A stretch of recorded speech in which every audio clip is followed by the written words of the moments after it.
গত শুক্রবার রাতে লামা উপজেলার পার্শ্ববর্তী মানিকপুর সুরাজপুর ইউনিয়নের হিমছড়ি এলাকায় ডাকাতি হয়েছে। মোহাম্মদ আলমগীর, এবিএন বাংলা টিভি, লামা আলীকদম প্রতিনিধি।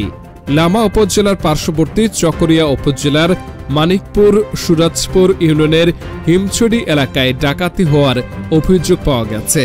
জানা গেছে, গত শুক্রবার রাত 11 ঘটিকার সময় একদল ডাকাত আগ্নেয় অস্ত্রশস্ত্রে সজ্জিত হয়ে চকরিয়া উপজেলার মানিকপুর সুরাজপুর ইউনিয়নের হিমছড়ি গ্রামের নূর আলমের বাড়িতে ডাকাতি হয়েছে। ওই সময় ডাকাত দল নূর আলমের ঘরে ঢুকে আলমারি ভেঙে নগদ 2,80,000 টাকা এবং 2 ভরি স্বর্ণালঙ্কার লুটে নিয়েছে। গৃহকর্তা নূর আলম জানায়, ডাকাতি করার সময় ডাকাতরা তার স্ত্রী নূর আয়েশা, পুত্রবধূ ইয়াসমিন আক্তার, মরিয়ম বেগম ও নাতি সুহেল মনিকে তাদের হাতে থাকা গাছের লাঠি ও লোহার রড দিয়ে বেধড়ক মারধর করে গুরুতর আহত করেছে। গৃহকর্তা নূর আলমের পুত্রবধূ দুগ্ধ সন্তানের মা ইয়াসমিন আক্তার জানায়, ডাকাতের দল তার সমস্ত শরীরে আঘাত করে ও তলপেটে লাথি মেরে গুরুতর জখম করে।